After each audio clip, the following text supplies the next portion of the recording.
जब व्यक्ति चिंतन करने लगता है तो उसकी गहरी समझ में, और प्राय समय उनका प्रयोग संस्कृत में होता था, पर मैं केवल उदाहरण के लिए उन शब्दों का प्रयोग करता हूँ, चूंकि मैं संस्कृत में या कठिन शब्दों में बोलने में रुचि नहीं रखता। पढ़ाया जाता था घटः पटोना। अब इसमें कोई खास बात नहीं है, पर गहराई है। घटः पटोना अर्थात घड़ा कपड़ा नहीं है, ये तो सब लोग समझ जाएंगे। घड़ा जो है वो कपड़ा नहीं है, या कपड़ा घड़ा नहीं है। ऐसे ही सारे जोड़ लो। भैंस कुत्ता नहीं है, कुत्ता भैंस नहीं है, पुरुष स्त्री नहीं है, स्त्री पुरुष नहीं है। और यदि आखिरी बात कहूं तो मैं तुम नहीं हूं और तुम मैं नहीं हो, लेकिन कोई एक चीज है जो कपड़ा भी है और घड़ा भी है। क्योंकि विज्ञान मूल तत्व की ओर जाता है और अध्यात्म तो विज्ञान से भी थोड़ा और ऊपर जाता है। विज्ञान ऊपर की चीजों को नहीं देखता, ये किस चीज से बना है वो देखता है। न्याय दर्शन परमाणुवादी है। परमाणुओं को मिल मिल करके पदार्थ बन गया, पृथ्वी बन गई, जल बन गए, वायु बन गए, परमाणुओं से। नैयायिक आर्य समाज ये मानता है परमाणु नित्य है। सृष्टि नष्ट हो जाती है, परमाणु नष्ट नहीं होते, उसी से दोबारा सृष्टि बन जाती है। गुरुदेव इन विषयों को बहुत समझाते थे, बड़ा तर्क करते थे। वो ये कहते थे कि जिन परमाणुओं से सृष्टि बनती है मिल करके, द्विणुक त्रिणुक चतुर्णुक, माने 2 अणु 3 अणु 4 अणु 5 अणु मिलके मोटे हो जाएंगे। तो पूछते थे कि जो अणु है जो बचता है वो सावयव है या निरवयव है। यदि सावयव होगा तो इस साइड से मिलेगा, एक साइड से मिलेगा। निरवयव होगा तो किस साइड से परमाणु चिपकेगा। कोई चीज भी मिलती है, पीठ में पीठ मिलाओ, पेट में पेट मिलाओ, हाथ से हाथ मिलाओ, तो ये एक आकार है, अवयव है। परमाणु जो बचता है निरवयव है, तो वो कहते थे कि वो मिलकर फिर बड़े नहीं हो सकते, निरवयव। यदि सावयव है तो टूटेगा, वो नित्य नहीं हो सकता। यदि अवयव है, जैसे आज परमाणु को तोड़ दिया, गुरुदेव तब ये तर्क करते थे जब विज्ञान इतना नहीं पहुंचा था। गुरुदेव पढ़े नहीं थे, पर तर्क ऐसा करते थे।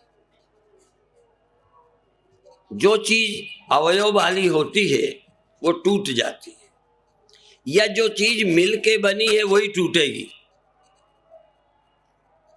दुनिया इसलिए नष्ट होती है क्यों? मिल के बनी है।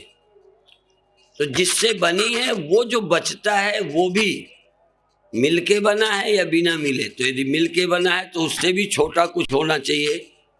इसलिए अणु, परमाणु और शब्द भी नए पैदा किए जा सकते हैं। जैसे उपनिषद कहता है सूक्ष्म से सूक्ष्म से सूक्ष्म, अर्थात आत्मा सूक्ष्म से सूक्ष्म है और विस्तृत से विस्तृत है। उधर जाता नहीं, मैं अपनी बात पर आऊं। बताना ये चाहता हूं कि ईश्वर क्या है, ब्रह्मा विष्णु क्या है, अवतार क्या है, जीव क्या है, हम में और अवतार में फर्क क्या है। तो जो शास्त्र की मान्यता है वो ये है कि ईश्वर अपनी ब्रह्मता को सदा जानता है। जिसको अपनी ब्रह्मता का कभी भी विस्मरण, अभाव, अज्ञान नहीं होता, इसलिए वो ईश्वर है। इसीलिए सर्वज्ञ है, सर्वशक्तिमान है, सर्वव्यापक है और उसकी उपाधि का नाश नहीं होता। क्योंकि ईश्वर अपनी ब्रह्मता को जानेगा तो उपाधि होगी तभी जानेगा। तो मायोपाधिक होने से ईश्वर अज्ञानी नहीं होता। और रामायण की छोटी सी चौपाइयों से मुधा भेद यद्यपि कृत माया, और दो माया हैं, एक रचई जग, एक रचई जग गुण बस जाके। अर्थात जो ब्रह्म माया युक्त है वह ईश्वर कहलाता है और वो माया से ही जगत रचता है। माया से, माया ना हो तो नहीं रचता, तो माया है इसलिए वो जगत रचता है। फिर भी सारे जगत में वो बनता नहीं। क्यों नहीं बनता? क्योंकि वो अपनी ब्रह्मता को कभी खोता नहीं है, अपनी ब्रह्मता में रहता है। इसीलिए ईश्वर को व्यापक कहा है। जो भी ब्रह्म है वो व्यापक है, इसलिए राम भी व्यापक है, राम ब्रह्म। और जो भी ज्ञानी है वो व्यापक है। जो भी ज्ञान को प्राप्त होगा वो अपने को व्यापक और ब्रह्म ही मानेगा। नहीं मानता तो ज्ञानी नहीं है। तो ईश्वर अनादि काल से ब्रह्म है और रचने की सामर्थ्य है, माया युक्त है, उसका कभी अभाव नहीं होता। इसीलिए अक्षर भी है, सत्य भी है, रचयिता भी है और मुक्त भी है। चूंकि अवतार ईश्वर की ही तरह शरीर में आने पर भी सभी तरह के कर्म आवश्यकता अनुसार करने पर भी अज्ञानी नहीं होते, कर्म से प्रभावित नहीं होते, देह से प्रभावित नहीं होते, इसलिए उनका नाम अवतार है। मैं शब्द ही नहीं बोलता, बोलता तो शब्द ही हूं, पर मैं अनुभव बोल रहा हूं। जो ज्ञान को उपलब्ध नहीं हुए और जो ज्ञान को उपलब्ध हुए हैं, अवतार, ज्ञानी, अज्ञानी, शरीर हैं अवतारों के, शरीर हैं ज्ञानियों के, शरीर हैं अज्ञानियों के। फर्क क्या है कि दूसरी एक अविद्या है। एक तो जगत बनाती है, देह बना देती है, इस देह में रह रहे हो, अन्न बनाती है।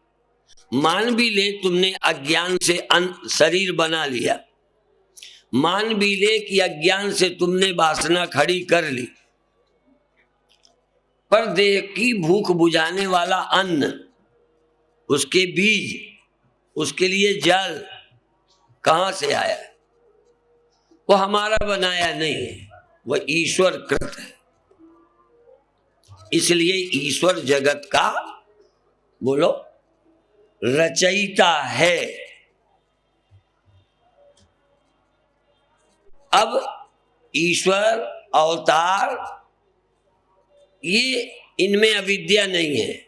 ना ईश्वर में अविद्या है, ना अवतार में। ज्ञानी में अविद्या थी, लेकिन अविद्या निवृत्त हो गई है, इसलिए यह भी अवतारों की ही तरह है। ब्रह्मवेत्ता है, अहम ब्रह्मास्मि, वो ब्रह्म है। यदि ब्रह्म नहीं तो ज्ञानी नहीं, ब्रह्मविद ब्रह्मयु भवत्। लेकिन फिर भी इसे ये मालूम है कि पहले मुझे ये पता नहीं था, मुझे बाद में गुरुओं से पता चला। आपको तो पहले से पता था। जिन्हें पहले से पता ही था वो अवतार हैं, जिनको अविद्या निवृत्त नहीं करनी पड़ी, जिनकी अविद्या निवृत्त थी। अब थी कि नहीं थी, परिभाषा में वही अवतार है जिसको अविद्या निवृत्त करने के लिए कोई प्रयत्न नहीं करना पड़ता, वो है अवतार। और जिसमें अविद्या निवृत्ति का प्रश्न ही नहीं है, देह ही नहीं है, तो वो है ईश्वर, ब्रह्म नहीं। ईश्वर ब्रह्म है, पर जिन जीवों को अनादि काल से ही अपने स्वरूप का, अपनी ब्रह्मता का पता ही नहीं है, देह और इंद्रियों के संघात में ही जी रहे हैं और यही बार बार देह बनाते चले आ रहे हैं, इनकी जीव संज्ञा है। और जो भी जीव हैं उन्हें अविद्या निवृत्त करने के लिए किसी न किसी गुरु की जरूरत पड़ती है। बिना गुरु के जीव की अविद्या निवृत्त नहीं होती। ईश्वर को गुरु की जरूरत नहीं है, क्योंकि वो ज्ञान स्वरूप है, ये उन्हें पहले ही पता है। मान लो तुम्हें पहले ही ये ज्ञान होता तो गुरु बनाते, गुरु के पास जाते, भ्रम हटाते। और यदि अविद्या न होती तो देहाभिमान का जो मौत आदि का भय, दुख, चिंता है, ये आपको होती। हमारी तरह देह कृष्ण का छूटता है, पर वो तुमसे नहीं कुछ पूछने आए कि मेरे मरने से बचने का उपाय बताओ, मेरे दुख के हटाने का कोई रास्ता बताओ। और आपको नहीं जरूरत पड़ती। तुम तो न ज्योतिषी छोड़ो, न सिद्ध छोड़ो, न बाबा बैरागी छोड़ो, न मंदिर छोड़ो, न तीर्थ छोड़ो। अभी अभी मैं अखबार पढ़ रहा था, उसमें था कि पत्रकारों ने पूछा होगा कि आप परिक्रमा क्यों करते हैं, तो किसी ने बताया भाई हमारे पुत्र नहीं है, पुत्र प्राप्ति के लिए परिक्रमा करते हैं। कोई धन प्राप्ति के लिए करता है, गंगा स्नान करने हम जाते हैं, आप भी कहीं जाते हैं, आपके मन में कुछ छिपा होगा, हमारी निर्धनता की निवृत्ति हो जाए, हमारे पति शराब पीना छोड़ दें, हमें ज्ञान हो जाए, ये सर्वोत्तम इच्छा है। फिर भी अभी है, पर यदि ज्ञान हो गया हो, कुछ पाना है नहीं, तो छिपरा में स्नान करके क्या मांगेंगे। इसलिए संत जब स्नान करता है तो अपनी पाप निवृत्ति के लिए नहीं करता, मेरा अंतःकरण शुद्ध हो जाए, ब्रह्म ज्ञान प्राप्त हो जाए, इसके लिए भी नहीं करता। इसका मतलब मैं सब संतों को नहीं कह रहा, पर जो ज्ञान को उपलब्ध है उसका गंगा स्नान अपने लिए नहीं है, लोक संग्रह के लिए है, लोगों के हित के लिए है कि यदि बड़े ही लोग नहीं करेंगे तो बाकी तो पहले ही से नास्तिक ही है लगभग। और भगवान कृष्ण का ये वचन आज दूसरे अर्थ में आया, न बुद्धि वेदम जनयेत अज्ञानाम कर्म संगिना। जो अज्ञानी कर्म के फल को पाने में लगे हैं, उनके अंदर भेद बुद्धि पैदा नहीं करे, क्योंकि अभी जिज्ञासा ही नहीं है, इसलिए उसे करने दे। इसलिए नहीं कि तुमको फंसाए रखना है, इसलिए कि तुम्हारे अंदर अभी वो विवेक जगने की क्षमता ही नहीं है। ये तो बहुत जन्मों के कर्म फल भोगते भोगते किसी अंतःकरण में ब्रह्म की जिज्ञासा पैदा होती है, नहीं होती ही नहीं, कर्म की होती है।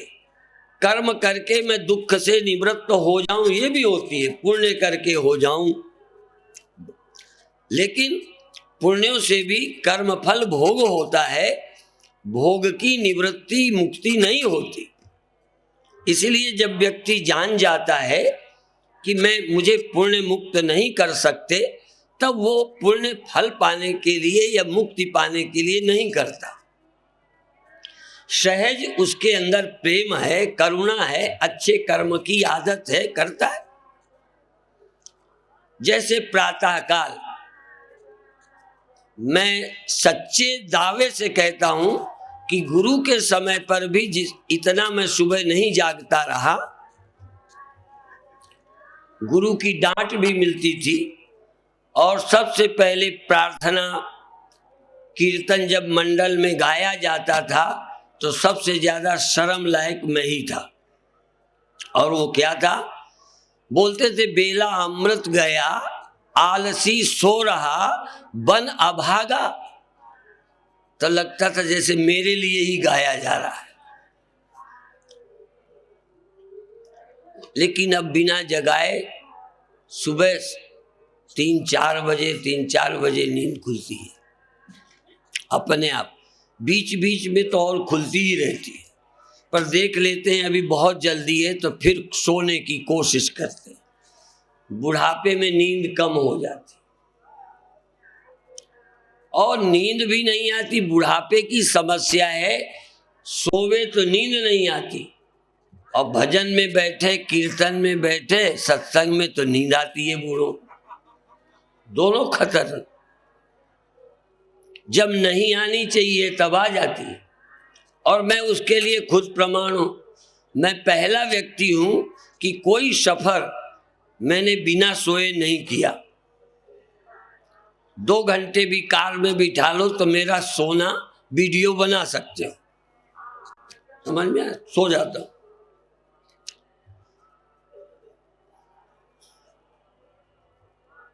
तो नींद मुझे गाड़ी में बहुत आती है।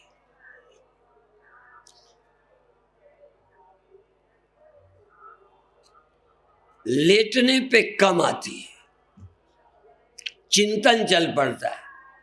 जैसे लोग लेटने में सोते ज्यादा हैं, मैं लेटने में सोचता बहुत हूं। 2 जगहें सोचने की है। एक है शौचालय। शौचालय में बैठकर भी लोग जाने क्या क्या सोचते ही रहते, और हम तो बस सत्संग लेटे लेटे भी चलता है, उपनिषदों का चिंतन। तो अब मैं आपसे चर्चा कर रहा था कि ईश्वर ब्रह्म है क्योंकि वो ज्ञानी है। यदि उसमें आवरण होता तो ईश्वर ब्रह्म नहीं हो सकता। मान भी ले कि वो ईश्वर हो जाए, जैसे ब्रह्मा ब्रह्मा हो जाए, पर यदि ज्ञानी नहीं है तो ब्रह्म नहीं कहलाएगा। आप हमसे अच्छे मनुष्य हो जाओ, बहुत लोग मुझसे अच्छे मनुष्य, मैं बहुत अच्छा मनुष्य नहीं, लेकिन मुझे अपनी ब्रह्मता में ले शक नहीं है। बात समझ गए? तो कभी कभी भगवान कृष्ण ने अपने साथ तुलना की है। वृक्ष, चंद्रमा, तमाम गिनाए हैं, पर वो विभूतियां हैं, ब्रह्मज्ञानी नहीं। विभूति और ब्रह्मज्ञानी में फर्क होता है। गुण विशेष होने से वो विभूति कहलाता है, पर कृष्ण और राम विभूति भी हैं, अवतार भी हैं। क्यों अवतार हैं? क्योंकि वो साक्षात ब्रह्म है। जो साक्षात ब्रह्म नहीं है वो अवतार ही नहीं हो सकता। ईश्वर साक्षात ब्रह्म है, आकार नहीं है, पे साक्षात ब्रह्म है। इसीलिए ईश्वर को हम ब्रह्म कह डालते हैं। तो ईश्वर भी ब्रह्म उपाधि से नहीं है, स्वरूप से। जैसे कोई ज्ञानी जब अपने को ब्रह्म जानता है तो उपाधि से ब्रह्म नहीं है, स्वरूप से ब्रह्म है। जैसे घड़ा अपने को मिट्टी कहे तो उपाधि तो घड़े की है, स्वरूप मिट्टी है, कह सकता है। और किसी की उपाधि भी घड़े की और अकल भी घड़े की, मिट्टी की अकल ही नहीं है। तो जिनकी शकल और अकल एक ही जैसी है, शकल के अनुसार अकल, वो अज्ञानी है। शकल चाहे हमारी गधे की भी होती, पर अकल ब्रह्म की होती तो गधा भी अहम ब्रह्मास्मि बोल सकता है। शकल का कोई महत्व नहीं है, गुणों का भी कोई महत्व नहीं है। ब्रह्मा रजोगुणी है, विष्णु सतोगुणी है, शिव तमोगुणी है, और तीनों ब्रह्म स्वरूप। अपनी मुक्ति में तीनों को कोई शक नहीं है। और हम जब साधारण शरीरधारी ब्रह्म ज्ञानी हो सकते हैं, तो शिव बिचारे को ब्रह्म ज्ञान नहीं था क्या? उनमें कई तरह का बताया है। कुछ को ये बताया कि इन्होंने भी भजन किया, इनको भी विघ्न पड़े, इनको भी माया सताने लगी। अब क्यों कहा? ऐसा ही समझो जैसे कभी कभी ज्ञानी मनुष्य को भी इंद्रियां हर लेती हैं, सांसारिक कर्म में प्रवृत्त कर देती हैं।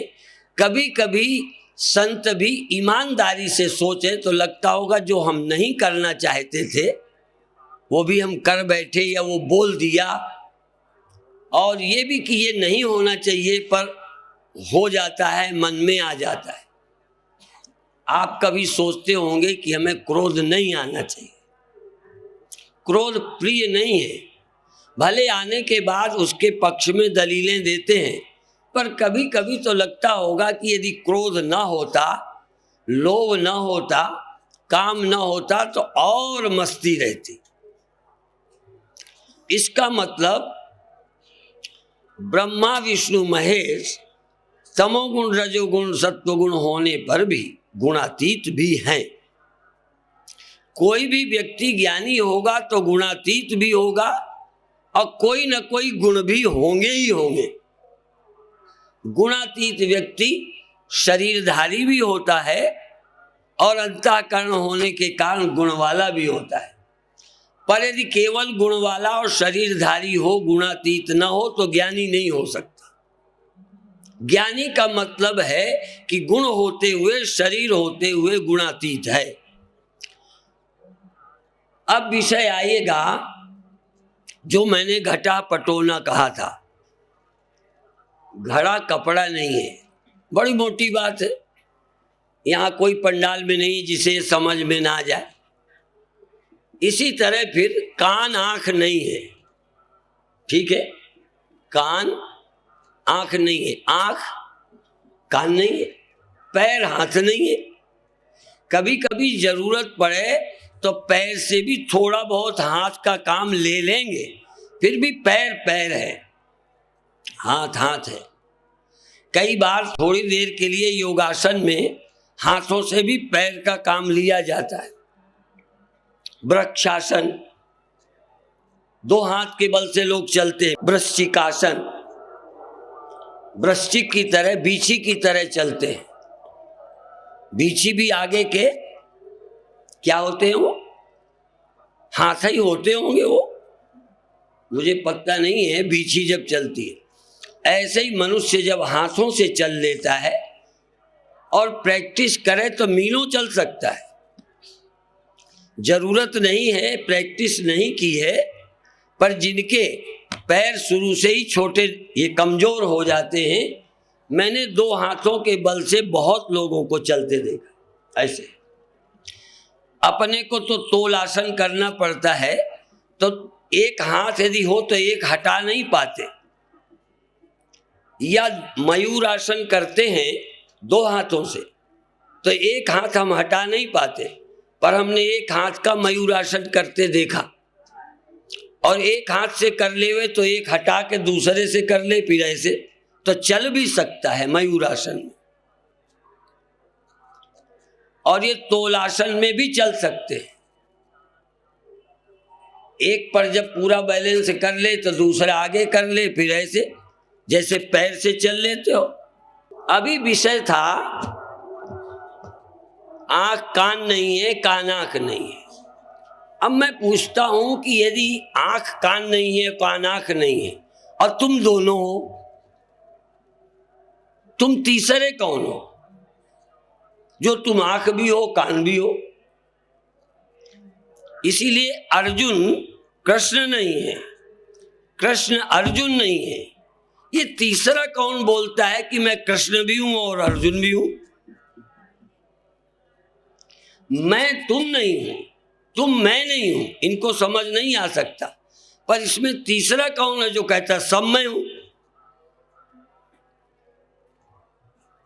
और ये असंभव बात नहीं है और ये कल्पना नहीं है, ये तथ्य है। पर ये बात जो कह सकता है उसके पास मैं नहीं है, और जिसके पास मैं है वो प्रायः कह नहीं पाता। जैसे आंख कान नहीं है, पर आंख कभी नहीं कहती कि मैं कान नहीं हूं, क्योंकि इनके पास अपनी मैं नहीं है। नहीं आंख कहती मैं आंख हूं, कान कहते मैं कान हूं, पैर कहते मैं पैर हूं, पर इन सब के पीछे मैं एक है और हम सब के मैं के पीछे। अब उल्टा चलो, इनके पास मैं नहीं है, मैं एक है। हमारे पास मैं सबकी अलग अलग है, औरत के देह की, आदमी के देह की, गधे की देह की, कुत्ते के देह की, सबकी मैं अलग अलग है। इसलिए यदि आँख की होती तो ये हमेशा कहती मैं आँख हूँ, कान कहते मैं कान हूँ, पर ये नहीं कहते। मैं कहता हूँ कि मैं आँख हूँ, मैं कान हूँ, मैं पैर हूँ, मैं स्त्री हूँ, मैं पुरुष हूँ, मैं अलग अलग है। अब सवाल ये है कि ब्रह्म सब में एक है, पर ब्रह्म बोलता नहीं है। हाँ, किसी किसी मैं में जब ब्रह्म का प्रादुर्भाव हो जाता है या कोई मैं जब ब्रह्मता को उपलब्ध होता है तो ब्रह्म को उपलब्ध मैं कहता है सब मैं हूं, ब्रह्म नहीं बोलता। पर जब ब्रह्मज्ञानी बोलता है, देखो ब्रह्म कभी नहीं बोलता, बोल ही नहीं सकता, पर जब कभी ब्रह्मज्ञानी बोलता है तो लगता है ब्रह्म ही बोलता है। जैसे मिट्टी नहीं बोलती कि सब में मैं हूं, मिट्टी सब में है। जैसे भी बोला घटा पटोना, ऐसा है घटा घटोना। जैसे ये मेरी, ये कौन सी आंख है मेरी? बोलो, दाई है, ये बाई नहीं है, ये बाई है, दाई नहीं है। ऐसे ही एक घड़ा दूसरा घड़ा नहीं है, घड़ा कपड़ा नहीं है, ये बात समझ में आ गई। पर ये घड़ा यही घड़ा है, ये नहीं है, ये बात तो समझ में आ गई। तब मनुष्य मनुष्य है, गधा नहीं, मनुष्य मनुष्य है, स्त्री नहीं, स्त्री स्त्री है, पुरुष नहीं, ऐसे। लेकिन वह स्त्री है और वही पुरुष है, वही पशु है, वही पक्षी है, वही सब कुछ है। वो कौन है? उसको हमने सिर्फ सुना है, अभी तक अनुभव नहीं किया। अनुभव कौन करता है? जो अनुभव करता है उसी का नाम ज्ञानी है। अलग नहीं कोई भगवान अनुभव करता। आप कहेंगे भगवान अनुभव करता है मैं सब हूं, ब्रह्म कभी नहीं अनुभव करता मैं सब में हूं। सब में जब मैं हूं अनुभव करता है तो ब्रह्म को प्राप्त ब्रह्म ज्ञानी ही कहता है सब में मैं हूं। मिट्टी सब में है पर वो अनुभव नहीं करती। हाँ, घटवच्छिन्न मिट्टी जो अभी तक घड़ा मानती थी, ये घड़ा मैं नहीं, वो फलाना मैं नहीं, इतना ही मैं हूं, उसने जाना मैं मिट्टी हूं, और जानने के बाद कहा मैं मिट्टी हूं, और ये कहा सब मैं हूं। इसीलिए जिसने जाना मैं ब्रह्म हूं, उसका अगला अनुभव है सर्वोहम। शिवोहम की अगली सीढ़ी, शिवोहम का अगला अनुभव सर्वोहम है। शिवोहम के अनुभव के लिए पहले एक देहोहम का त्याग है। देहोहम का त्याग, मैं घड़ा हूं इस बुद्धि का त्याग, तब मिट्टी बुद्धि की उपलब्धि, अब मिट्टी बुद्धि के बाद सर्वोहम, सब हम हैं। शिवोहम के अनुभव के लिए देहाभिमान का त्याग, इंद्रियाभिमान का त्याग, अंतःकरण का अभिमान का त्याग, साक्षी स्वरूप चिन्मात्र सत्ता का बोध शिवोहम, कल्याण रूप साक्षी याते सदा शिवोहम। पर शिवोहम का मतलब अलग अलग शिवोहम नहीं, अलग अलग अहंकार हैं, मन है, इंद्रियां हैं, साक्षी अलग नहीं। क्योंकि आप श्लोक एक पढ़ते हैं, सर्वधि साक्षी भूतम ब्रह्मानंदम परम सुखदम केवलम ज्ञान मूर्तिम और तत्वमस्यादि लक्ष्यम एकम नित्यम अचलम अचलम विमलम अचलम सर्वधि साक्षीभूतम। सब बुद्धियों में साक्षी है। तो पहले ना हम देहो हम आत्मे थी, हम इंद्रियां नहीं, हम मन नहीं, चैतन्य। और इस अनुभव के बाद देखो, जब बोध है तब हमने अलग करके जाना, बोध के बाद सबको मिला दिया, उल्टा हो गया। एक बुद्धू पहले गेहूं और कंकड़ अलग करता रहा, जब अलग कर लिए गेहूं तब फिर मिला दिए। क्या मामला? सर्वोहम का मतलब फिर शामिल कर दिए। पर तब जब हम देहोहम थे तब शिवोहम थे ही नहीं। जब हम कंकड़ देख रहे थे तो गेहूं थे ही नहीं, कंकड़ ही कंकड़ थे। जब गेहूं निकले, निकालते निकालते कंकड़ से गेहूं अलग किए, बाद में चला कंकड़ ही नहीं है, गेहूं है, गेहूं है, उल्टा हो गए। पहले जड़ और चेतन दो थे, देह और हम अलग, पर पहले जड़ चेतन भी अलग नहीं थे, पहले जड़ ही जड़ थे।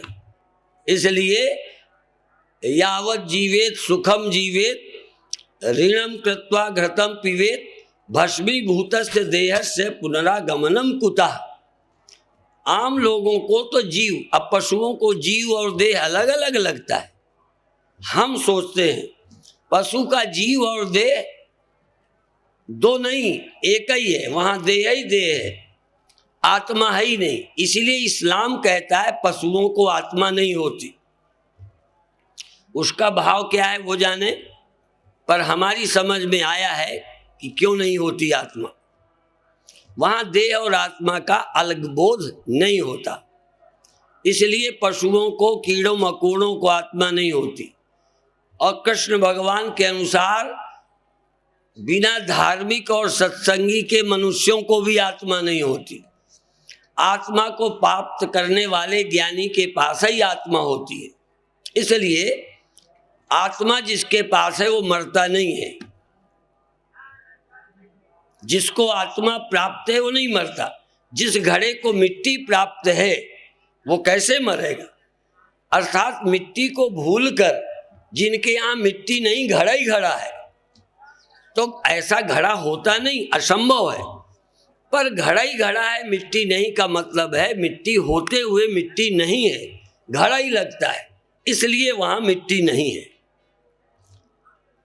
जैसे कल परसों मैंने कहा था कि देखते समय आपके पास आंख नहीं है, भूल जाते हैं, आंख तो बहुत कम लोगों के पास रहती। तो इसी तरह से आम आदमी आत्मावान नहीं है। आत्मवान व्यक्ति मर नहीं सकता। और जो मर रहे हैं असल में तथ्यता तो कह सकते हैं आत्मा ना होती तो मरते भी नहीं। देखो, दोनों तरफ से वकालत का मामला है। आत्मा होती तो तुम कभी नहीं मरते। जिन्होंने आत्मा नहीं प्राप्त की है, जिनको आत्मा नहीं है, शरीर ही है, वही मर रहे हैं। दूसरा अर्थ ये है कि आत्मा होती ही नहीं तो जन्मते और मरते भी क्या? आत्मा ही ना होती तो जैसे आंखें ना हो तो देखोगे क्या? और यदि आंखें हो तो फिर क्या देखोगे? आंखें गंवा के देखते हो। मैं को गंवा के पैदा होते हो, मैं को नहीं खो तो पैदा हो ही नहीं सकते। इसीलिए वेदांत कहता है अज्ञान से जन्म भासता है, अज्ञान से। बिना आत्मा के अज्ञान के जन्म का ख्याल ही सिद्ध नहीं हो सकता। जैसे बिना देह के भूले स्वप्न नहीं देख सकते, आत्मा की विभुता को बिना भूले परिच्छिन्न प्रकट जन्मे नहीं हो सकते, फिर तो अजन्म ही हो। तो आत्मा की उपलब्धि का मतलब जन्म मरण रहित। आत्मा होते हुए विस्मृति का मतलब है जन्म मरण। या विस्मृति को निद्रा बोलते हैं, आत्म विस्मृति को, आत्मा ज्ञान को निद्रा बोलते हैं। और मैं देह हूं, सीमित हूं, जन्मा हूं, इसका नाम स्वप्न बोलते हैं।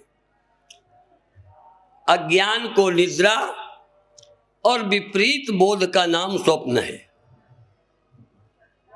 रस्सी के अज्ञान का नाम निद्रा और सर्प दिखने का नाम स्वप्न।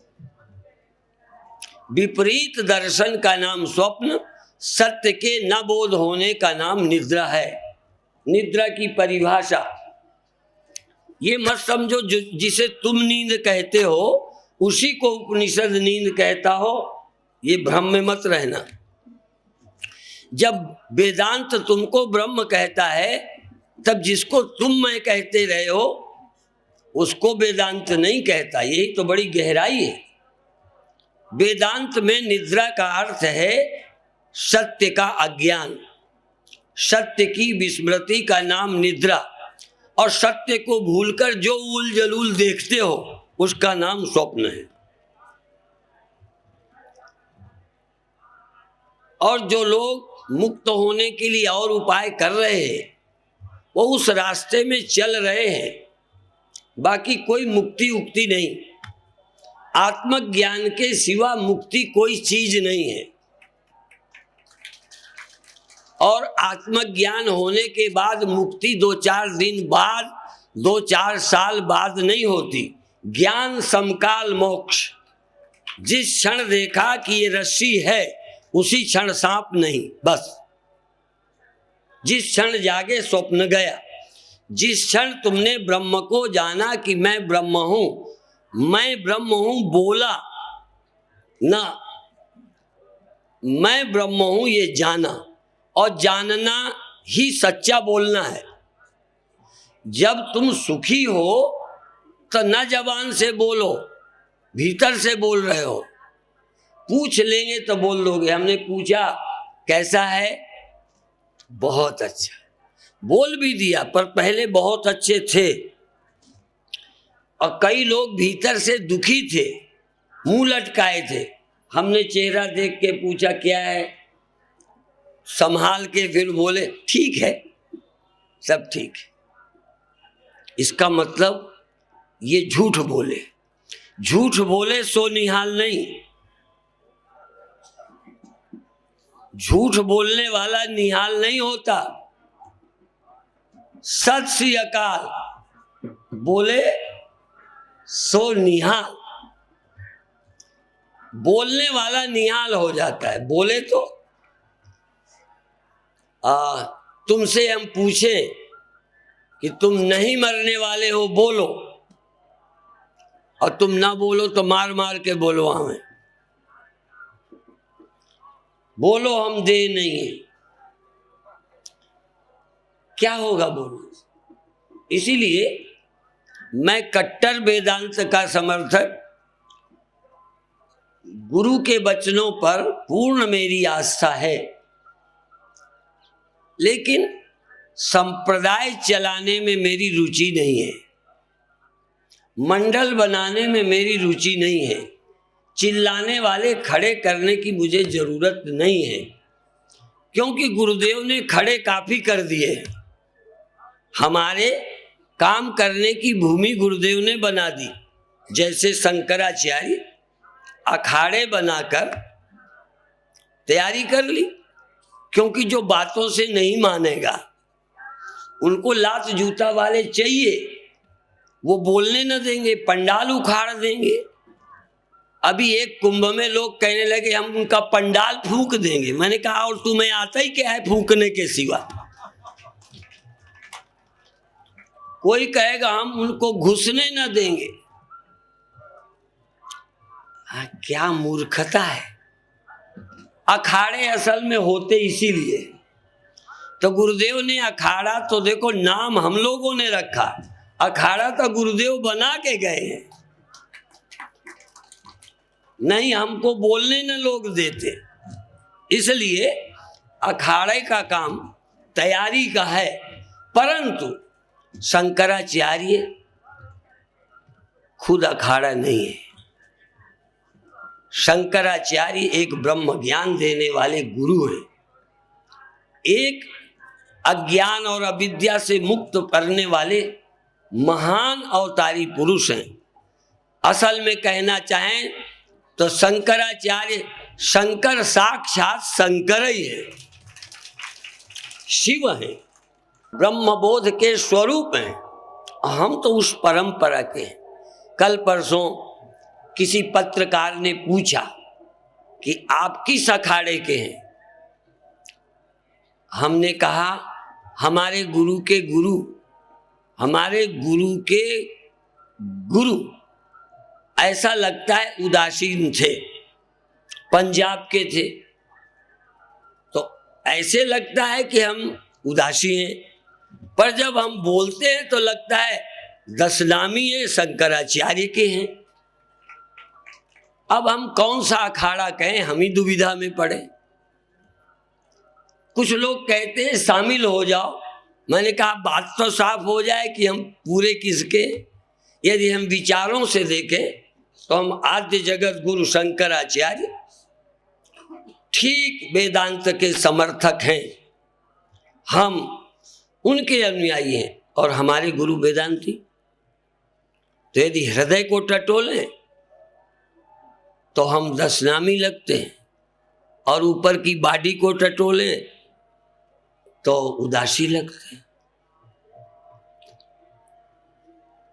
तो अपन खिचड़ी कह दें ठीक है। इसलिए मैं बोल दूं कि आप लोगों को भी लगे। और प्रश्न यही है कि हम शाही में क्यों नहीं निकलते।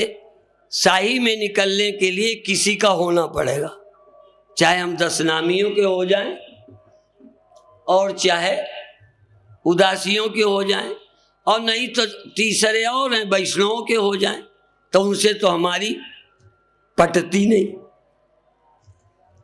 उनके यहाँ ब्रह्म से परहेज है, हम उससे कर नहीं सकते। वैष्णव में वैरागियों में ब्रह्म से परहेज है।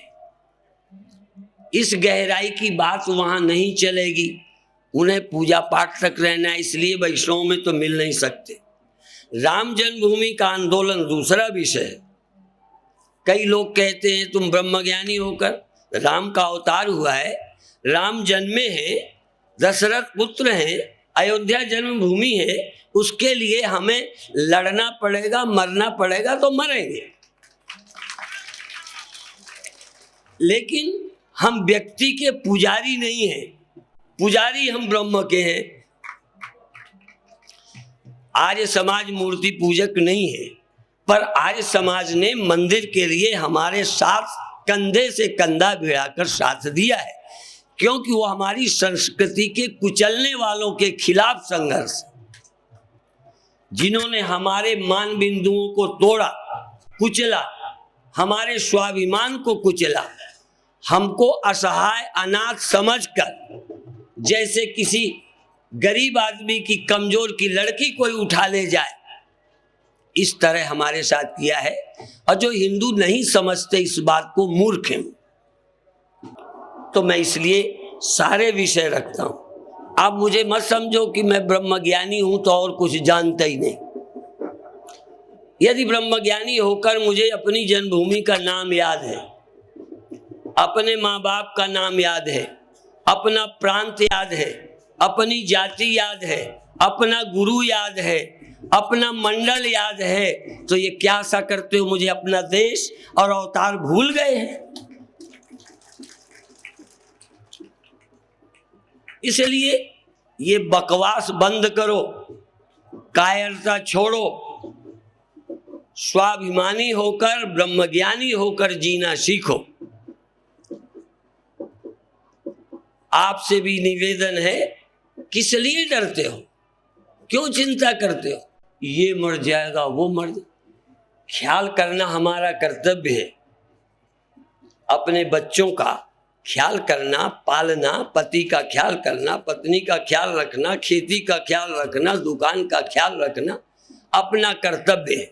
एक ने प्रश्न भी ऐसा पूछा है, ये हमारा कर्तव्य है। लेकिन जैसी परिस्थिति आएगी, हम युद्ध में जाते हैं तो मर जाएं इसके लिए नहीं जाते, जीतने जाते हैं। पर मरने को जो तैयार नहीं होता वो जीत नहीं सकता। जीतने के लिए मरने को तैयार होना चाहिए। इसलिए जो बच बच के ज्यादा रहते हैं वो मरते हैं। कायर रोज मरता है, कायर अज्ञानी दिन भर मरता है। ब्रह्मज्ञानी सूली पे चढ़ा दिए गए, क्रास पे लटका दिए गए, ज्ञानी लोगों की खाल खींच ली गई, सब कुछ हुआ, जहर दिया गया तो क्या हुआ? जहर दिया, वैसे भी आज नहीं कल जाना था, तो गया वो।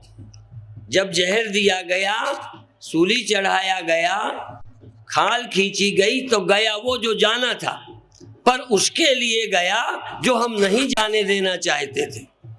फर्क समझे। इसलिए निष्ठा, अध्यात्म की जरूरत है।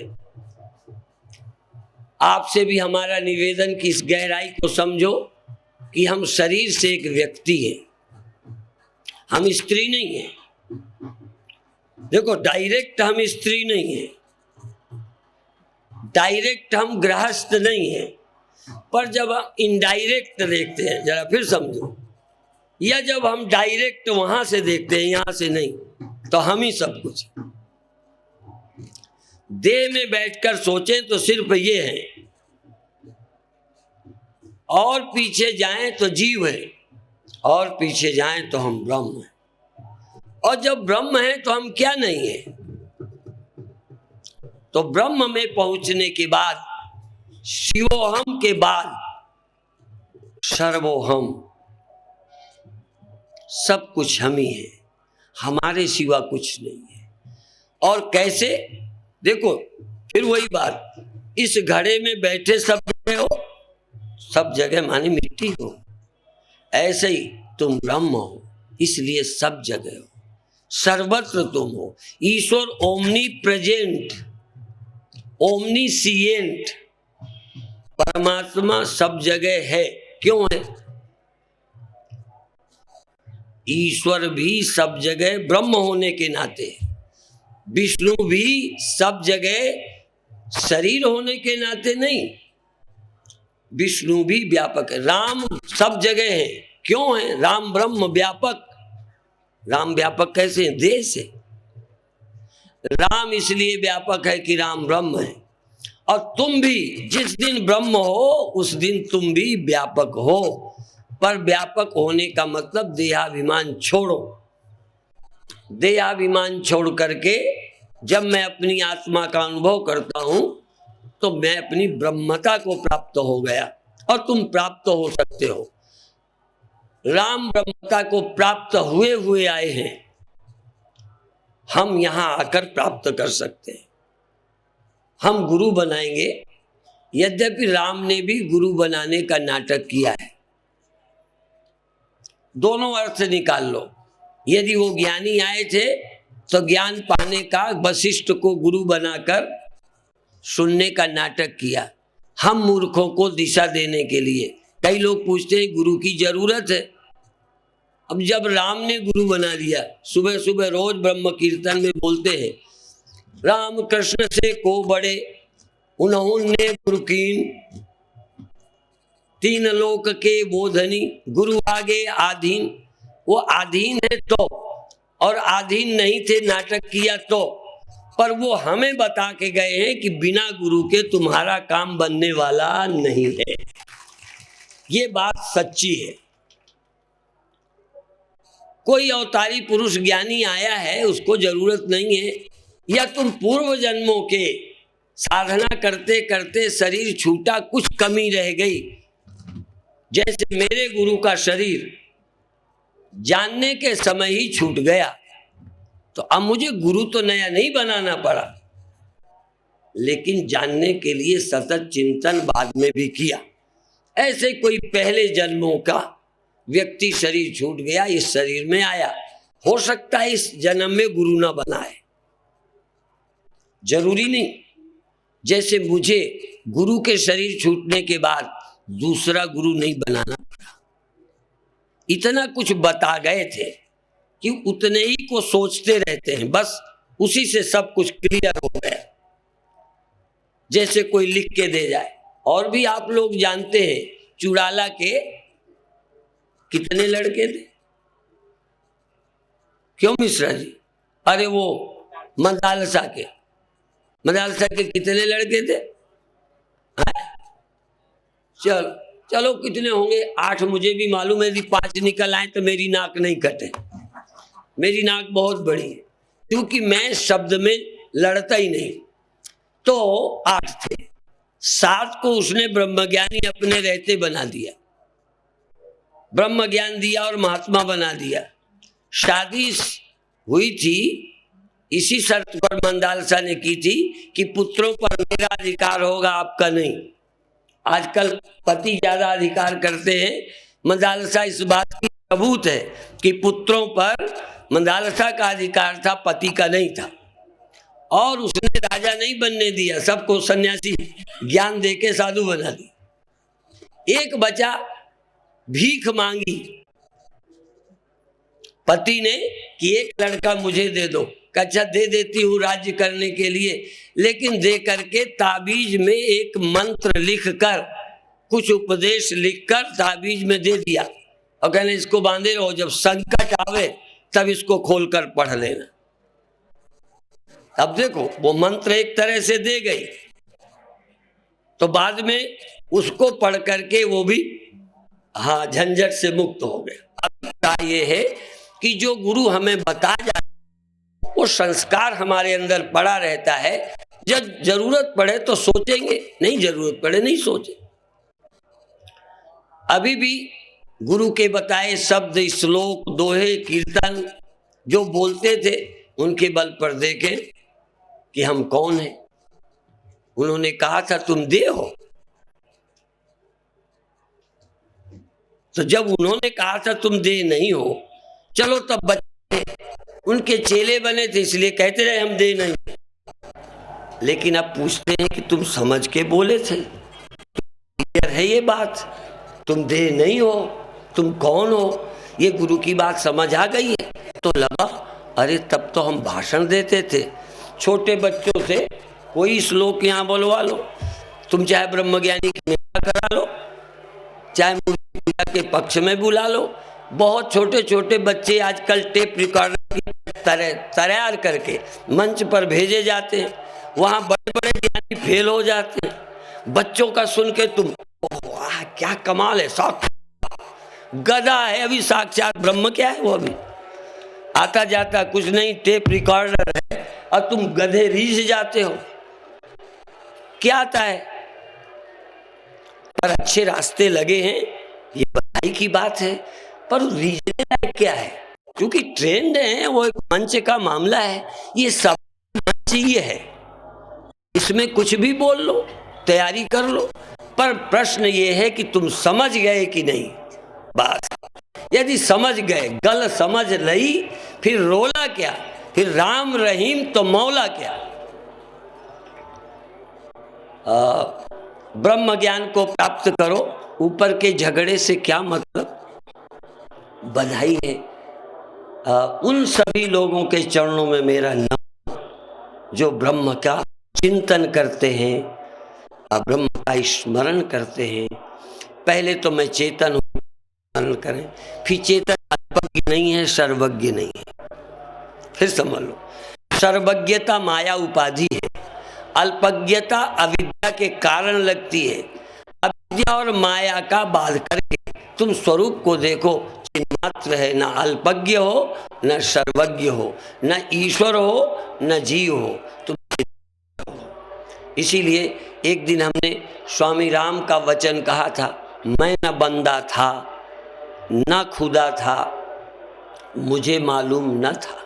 दोनों इल्लत से जुड़ा था। अल्पज्ञता सर्वज्ञता इल्लत है, उपाधि है, और अभी भी तुम अल्पज्ञता में बंधे सर्वज्ञ होने की कोशिश कर रहे हो।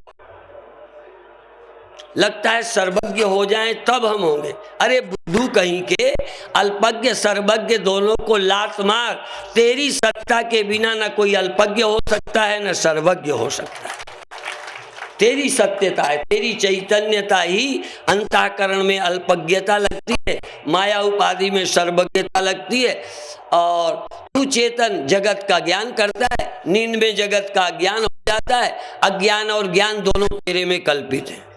जगत का ज्ञान, निद्रा का ज्ञान बिना चेतन के नहीं रहते। तू ना ज्ञानी है न ज्ञानी है, चिन्मात्र सत्ता है। अपनी सत्ता को जान और जीवन को धन्य बना।